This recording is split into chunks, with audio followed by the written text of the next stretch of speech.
नमस्कार, बुलेटिन में स्वागत है आपका और मैं हूं आपके साथ जागृति खंतवाल। बुलेटिन का आगाज करेंगे बड़ी खबर के साथ। बुलंदशहर से बड़ी खबर, बड़ी जानकारी। पश्चिमी यूपी से प्रधानमंत्री मोदी का चुनावी शंखनाद, ये बड़ी खबर आपको बता दें। जहां बुलंदशहर में पीएम मोदी आज जनसभा को संबोधित करेंगे। करीब 20,000 करोड़ की सौगात देंगे पीएम। तो नवादा गांव में ये जनसभा आयोजित की जाएगी, जहां पीएम के साथ मुख्यमंत्री योगी आदित्यनाथ भी मौजूद रहेंगे। पश्चिम से पीएम मोदी का चुनावी शंखनाद।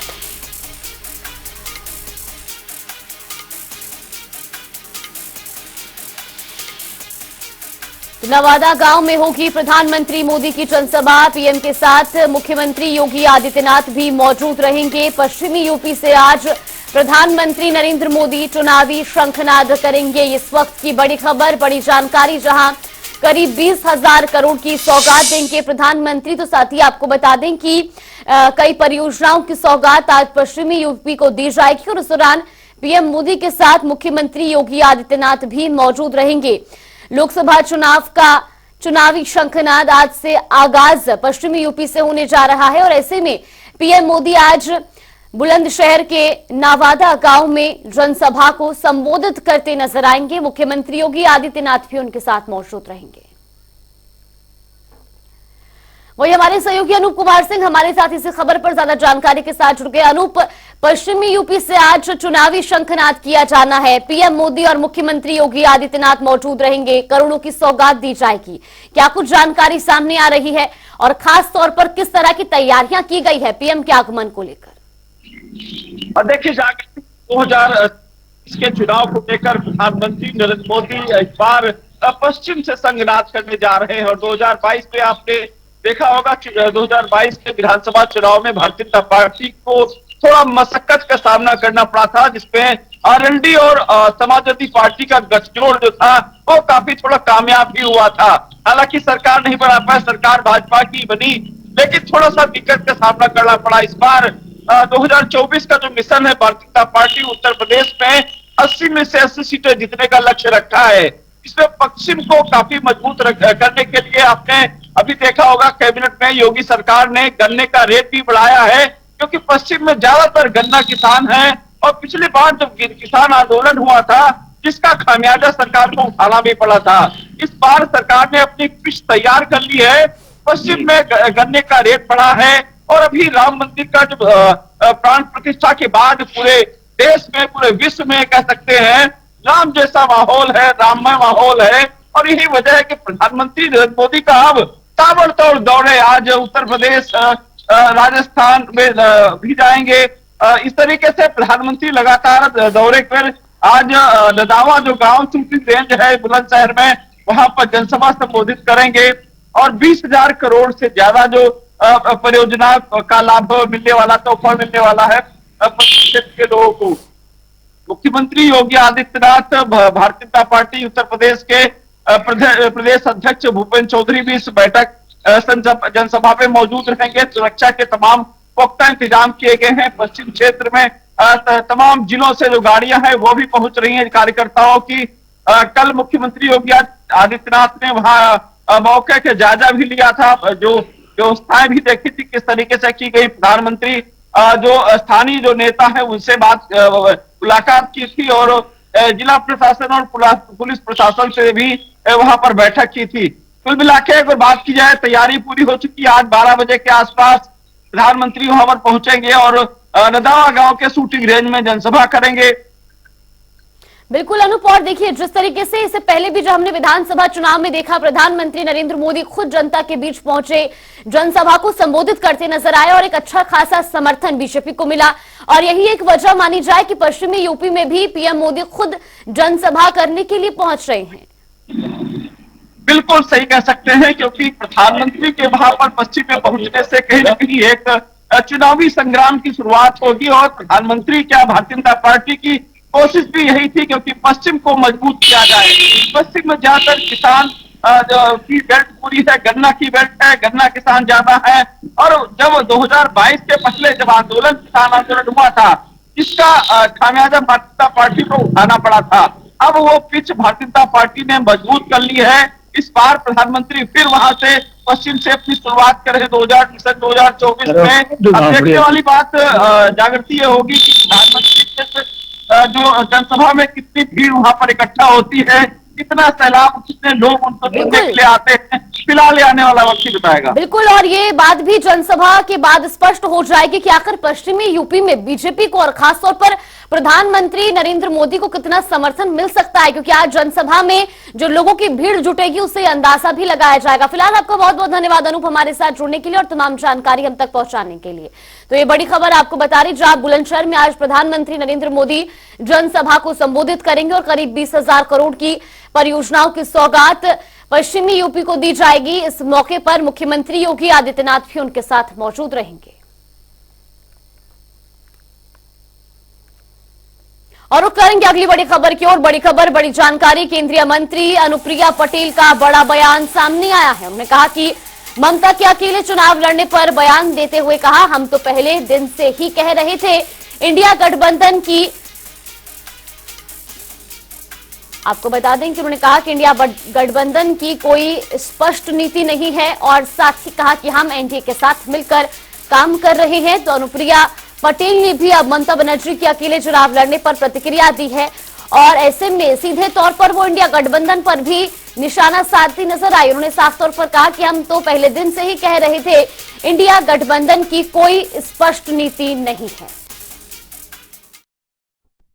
हम तो पहले दिन से ही कह रहे थे कि इंडिया गठबंधन की ना कोई स्पष्ट नीति है, ना कोई स्पष्ट रोड मैप है और ना कोई आपस में तालमेल है। जितने भी पार्टियां हैं, जितने नेता हैं, सबकी अपनी महत्वाकांक्षाएं हैं, अपना एजेंडा है और इस कारण कोई भी एक प्रमुख चेहरा नहीं है, कोई नेतृत्व करता नहीं है। तो ये सब ताश के पत्तों की तरह ये जो इंडिया गठबंधन है वो बिखर जाएगा और एक एक करके अभी तो शुरुआत है। आप देखिए ये गठबंधन कहीं ठहरने वाला नहीं है। मैडम, आप कितने सीटों पर चुनाव लड़ने वाले हैं? अभी सीटों की संख्या पे कोई चर्चा नहीं हुई है। हमारा जो लक्ष्य है वो एनडीए गठबंधन की प्रधानमंत्री नरेंद्र मोदी जी के नेतृत्व में एक बार फिर और भी ज्यादा मजबूत सरकार बनाना है। उत्तर प्रदेश से हम पिछली बार से और बेहतर प्रदर्शन करें, ये हमारा लक्ष्य है। इसके लिए हम सभी घटक एनडीए के मिलकर काम कर रहे हैं। और रुक करेंगे बड़ी खबर का। बड़ी खबर, बड़ी जानकारी, वाराणसी से बड़ी खबर आपको बता दें। ज्ञानवापी केस में कोर्ट का बड़ा फैसला सामने आया है। ये बड़ी खबर, बड़ी जानकारी आपको बता रही, जहां एएसआई रिपोर्ट को सार्वजनिक करने का फैसला कोर्ट ने लिया है और ऐसे में आज दोनों पक्षों को एएसआई रिपोर्ट की हार्ड कॉपी भी सौंपी जाएगी। सभी पक्षों को एएसआई की रिपोर्ट दी जाएगी और ऐसे में रिपोर्ट सार्वजनिक करने का आदेश दिया गया है। वाराणसी जिला कोर्ट ने ये बड़ा आदेश दिया है। बड़ी खबर, बड़ी जानकारी। हालांकि पहले एएसआई सर्वे की जो रिपोर्ट है उसको सार्वजनिक न करने की अपील मुस्लिम पक्ष की ओर से की जा रही थी, लेकिन अब इस पूरे मामले पर एक बड़ा फैसला लेते हुए कहा है कि दोनों पक्षों को एएसआई रिपोर्ट दी जाएगी, हार्ड कॉपी दोनों ही पक्षों को सौंपी जाएगी। इस खबर पर ज्यादा जानकारी के साथ वाराणसी से हमारे सहयोगी धर्मेंद्र चौबे हमारे साथ जुड़ गए। धर्मेंद्र, सबसे पहले आपसे जानना चाहेंगे, अब एएसआई रिपोर्ट को लेकर के भी बड़ा फैसला लिया गया है, दोनों ही पक्षों को हार्ड कॉपी एएसआई सर्वे की सौंपी जाएगी। फिलहाल क्या कुछ जानकारी और क्या कुछ प्रतिक्रिया अब दोनों पक्षों की ओर से सामने आ रही है? देखिए जागृति, जो एप्लीकेशन अंजुमन इंतजामिया कमेटी द्वारा 397C और 398C का जो recording to application prayer at the ASI archaeological survey of India द्वारा दिया गया था कि इसकी कॉपी किसी को न दी जाए और इसको सार्वजनिक न किया जाए, जिस तरीके से अंजुमन इंतजामिया कमेटी ने आपत्ति की थी। वहीं हिंदू पक्ष का कहना था, लगातार मांग थी, उनके अधिवक्ता विष्णु शंकर जैन ने मांग की थी एप्लीकेशन में, उन्होंने फाइल किया था कि ASI survey field survey report is the court in so out the publicly. उन्होंने सीधे तौर पर यह कहा था कि इस रिपोर्ट को सो आउट किया जाए और जिससे कि आम जन को भी ये पता चल सके कि वास्तविक स्थिति या भौगोलिक स्थिति या हिस्टोरिकल चीज जो कह रहे हैं, लगातार जो दावे कर रहे हैं, वो सार्वजनिक होने से आम लोगों को भी पता चलेगा और चीजें निखर कर सामने आएंगी, खुलकर सामने आएंगी। जो 1991 वर्ष का हवाला दे रहे थे,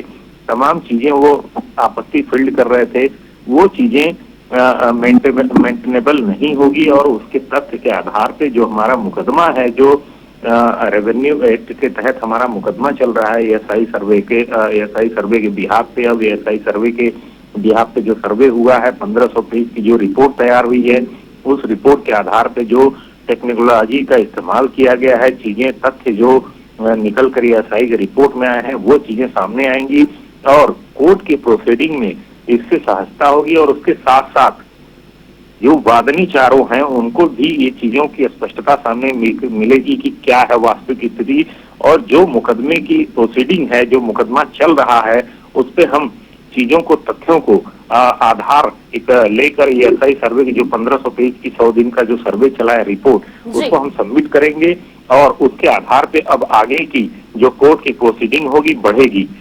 तो कहीं न कहीं जो हिंदू पक्ष की बात है, हिंदू पक्ष ने जो दावा किया था, मुस्लिम पक्ष के आपत्ति को खारिज करते हुए कोर्ट ने स्पष्ट रूप से निर्देश जिला न्यायाधीश अजय कुमार विशेष ने दिया है कि रिपोर्ट सार्वजनिक की जाएगी और रिपोर्ट की हार्ड कॉपी दीजिएगा। ईमेल के जरिए से भी रिपोर्ट सबमिट नहीं की जाएगी या रिपोर्ट दोनों पक्षों को नहीं दी जाएगी। हार्ड कॉपी का प्रश्न इसलिए उठा कि जो विष्णु शंकर जैन है उन्होंने प्रेयर किया था, उन्होंने प्रेयर में लिखा था कि हार्ड कॉपी देने से चीजें स्पष्ट होंगी और मेल सोशल मीडिया या किसी तरीके के डिजिटलाइजेशन से रिपोर्ट मिलने में चीजें कुछ क्लियरिटी नहीं आ पाएंगी और जो हार्ड कॉपी होगी वो मिलने से चीजें क्लियर होंगी। उसके साथ साथ जो टेक्नोलॉजी का इस्तेमाल किया गया है उसकी फ्लॉपी मिलेगी। तो अब जो ज्ञानवापी परिक्षेत्र का सर्वे हुआ है 100 दिनों का चला, उसकी जो 1500 पेज की हार्ड कॉपी है आज दोनों पक्षों को कोर्ट सुपुर्द करेगी और उसके बाद फिर ज्ञानवादी परिक्षेत्र का जो सर्वे हुआ है उसको लेके सुनवाई जो है प्रारंभ होगी और 6 दिसंबर की नियत तिथि 6 फरवरी की तारीख नियत की गई है। अब उस पे इस मामले की पूरी सुनवाई होगी। जागृति, बिल्कुल, बहुत बहुत धन्यवाद धर्मेंद्र आपका हमारे साथ जुड़ने के लिए और तमाम जानकारी हम तक पहुंचाने के लिए। बड़ी खबर आपको बता रहे जहां एएसआई की रिपोर्ट को अब सार्वजनिक किया जाएगा और सभी पक्षों को एएसआई की रिपोर्ट सौंपी जाएगी। खबरों में आगे बढ़ेंगे जहां बदायूं में महिला की लाश की आंखें गायब होने के मामले में शासन स्तर से दोबारा कार्रवाई हुई है। आपको बता दें पहली बार में तत्कालीन सीएमओ डॉक्टर प्रदीप विश्रेरे नपे थे और उन पर निलंबन की कार्रवाई हुई थी, जबकि अब पोस्टमार्टम करने वाले दोनों डॉक्टरों को सस्पेंड किया गया है। इस मामले पर डिप्टी सीएम ब्रिजेश पाठक ने कहा कि दोनों डॉक्टरों को निलंबित करते हुए अपर निदेशक कार्यालय बरेली में संबद्ध कर दिया गया है।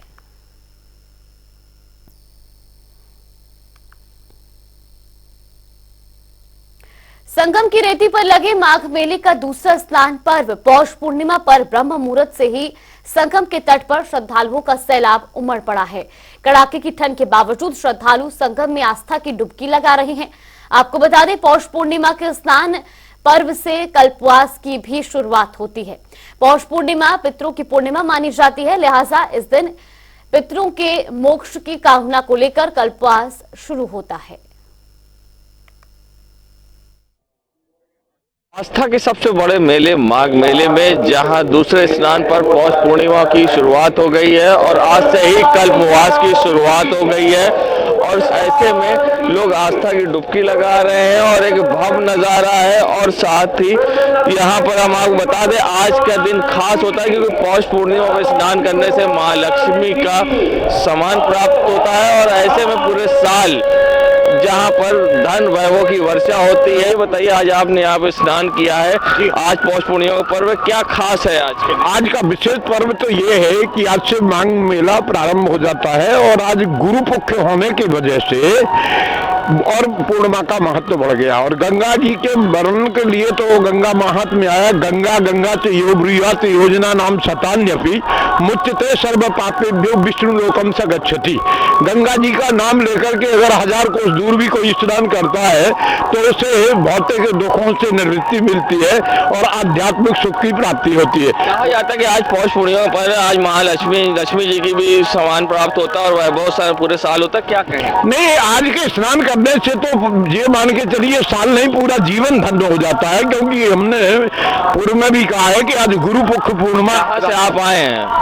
हम आए हैं जिला दमोह से, पंडित रमेश प्रसाद कुरदिया स्नान। और लोग से बात करेंगे, आप लोग आज स्नान कर रहे हैं, ठंड अपने कड़ाकों में, धुंध में कुछ भी नहीं दिख रहा, कोहरे में, क्या कहिएगा? ये आस्था का सैलाब है, आस्था का प्रतीक है और मैं बिहार से आया हूँ और मैं संगम नगरी में आके बहुत खुश हूँ। तो रामलला भी आ गए हैं। हाँ, रामलला भी आ गए अयोध्या में। 500 सालों का इंतजार है मेरा हिंदू धर्म वासियों का, जो हिंदू के सनातन धर्मवासी हैं। तो ठंड पे आस्था भारी पड़ी है। आस्था बहुत भारी पड़ गई है, ये व्यवस्था है। देखा आपने किस तरह से चाक चौबंद व्यवस्था है, लोग उत्साहित हैं और ठंड में भी लोग आस्था की डुबकी लगा रहे हैं। और आपको हम एक नज़ारा दिखाएंगे घाट के चारों तरफ। अब नज़ारा है संगम की रेती में पौष पूर्णिमा का स्नान पर्व है, जहां लोग स्नान घाटों पर स्नान कर रहे हैं। और आज का दिन खास तो है ये, क्योंकि पौष पूर्णिमा है और आज से ही कल्पवास शुरू होता है। ठंड पर आस्था भारी। देखिए हमारे साथ अपर माघ मेला अधिकारी दयानंद जी, हम बात करेंगे सर आज किस तरह की व्यवस्थाएं पौष पूर्णिमा में, क्योंकि अब कल्पवासियों का भी आना शुरू हो गया, क्या तैयारी की? माघ मेला का द्वितीय स्नान प्रारंभ हो चुका है। पौष पूर्णिमा के दिन माघ मेला में आने वाले कल्पवासियों का आगमन हो चुका है। सभी कल्पवासी सेक्टर 1, 2, 3, 4, 5 में प्रयागवाल, आचारवाड़ा, दंडीवाड़ा, खाक चौक या अन्य संस्थाओं में रुके हुए हैं। ठंडी को देखते हुए सभी प्रमुख चौराहों पर अलाव जलाने की व्यवस्था कराई गई है और साथ ही साथ उन्हें प्रयागवाल और कल्पवासी जहां भी ठहरे हुए हैं उनको आवश्यक सुविधाएं उपलब्ध कराई गई है। स्नान में जिस तरह दूसरा स्थान है, रात से ही लोग आ रहे हैं। अब तक लगभग कितने श्रद्धालु आस्था की डुबकी लगा चुके हैं?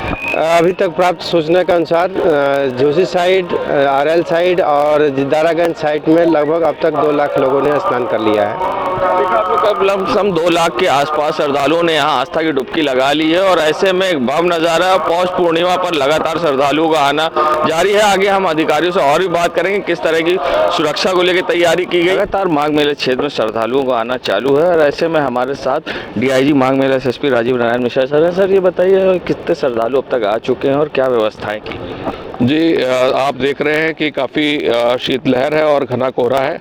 इसके बावजूद भी जो कल्पवासी यहाँ पर प्रवास के लिए आ चुके हैं और बहुत सारे श्रद्धालु और स्नानार्थी संगम तट पर और अन्य स्नान घाटों पर आकर लगातार प्रातःकाल से स्नान कर रहे हैं और एक मोटे तौर पे लगभग विभिन्न स्नान घाटों पे 2 लाख से अधिक श्रद्धालुओं ने अभी तक स्नान कर लिया है। एक व्यापक सुरक्षा योजना के तहत हम लोग सारी व्यवस्थाओं को सुनिश्चित कर रहे हैं। महिला पुलिसकर्मियों को सादे वस्त्रों में और यूनिफॉर्म में लगाया है और जल में सुरक्षा के व्यापक बंदोबस्त किए हैं। एनडीआरएफ और एसडीआरएफ की टीम भी रेस्क्यू के लिए जल में मौजूद है। एक फ्लोटिंग पुलिस चौकी की भी स्थापना जल में की गई है।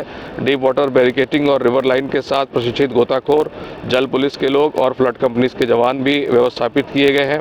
सीसीटीवी कैमरे के माध्यम से भी हम लोग माघ मेले क्षेत्र के चप्पे चप्पे पे नजर रख रहे हैं और इस प्रकार खोया पाया केंद्र भी, चूँकि कोई व्यक्ति अपने परिवार से ना बिछुड़े या बिछुड़े तो हम तत्काल उसको उसके परिवार के साथ मिला सकें, इस उद्देश्य से खोया पाया केंद्रों की भी व्यवस्था माघ मेले क्षेत्र में की गई है। सर जिस तरह राम मंदिर की प्राण प्रतिष्ठा हो गई, अयोध्या से सीधा अब यहाँ दर्शन करके लोग आ रहे हैं और कल्पवासी भी यहाँ स्नान कर रहे हैं, उसके लिए क्या खास व्यवस्था? जी, अभी जैसे हम लोग साधु संतों से संवाद करते हैं कि उनको कहीं कोई दिक्कत परेशानी तो नहीं है, उसी दृष्टिकोण से अभी जब हम लोग कुछ संतों से चर्चा कर रहे थे तो उन्होंने बताया कि वो अयोध्या से दर्शन के उपरांत यहाँ पर संगम तीर्थराज संगम में पहुँचे हैं।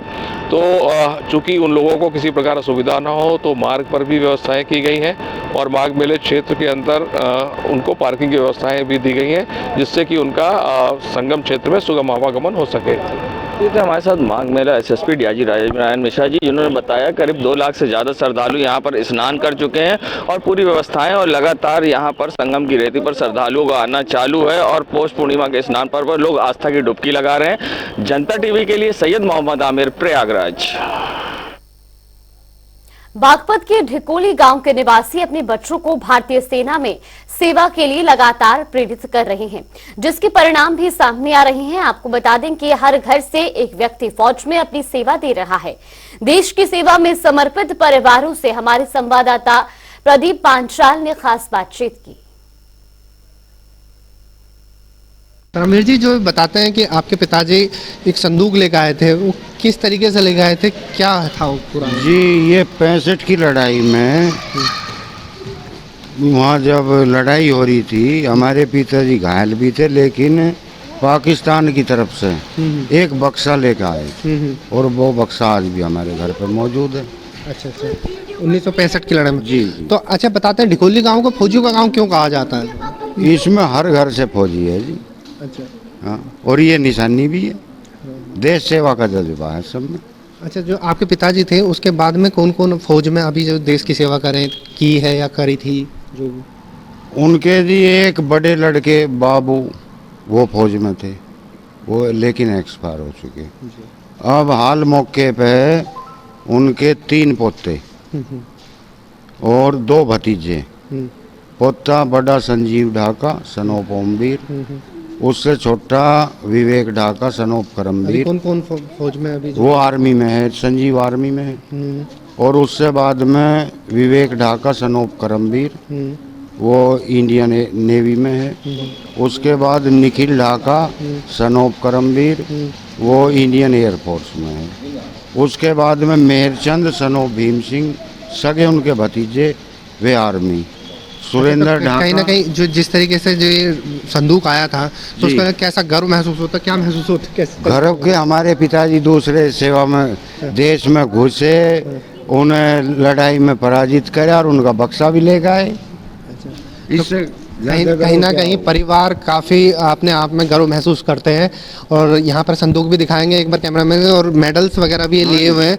एक इनके जो पूर्व सैनिक जो रहे हैं वो अभी स्वर्गवास हो चुका है उनका, और ये उनके मेडल्स हैं। कैप्टन राज सिंह जी गए हैं। और ये संदूक है जो PO के, अभी इस पर दिखाई भी नहीं दे रहा है कुछ, यहाँ PO के लिखा हुआ था, अभी वो मिट चुका है, काफ़ी पुराना संदूक हो चुका है। तो कहीं ना कहीं हमारे इस ढिकोली गांव में, जो बागपत जिले का ढिकोली गांव है, ये सैनिकों का गांव इसीलिए ही माना जाता है कि हर घर में सैनिक और देश की सेवा कर रहा है। प्रदीप पांचाल, जनता टीवी, बागपत। चलिए बुलेटिन में फिलहाल के लिए बस इतना ही। यहाँ पे रुकते हैं एक छोटे से ब्रेक।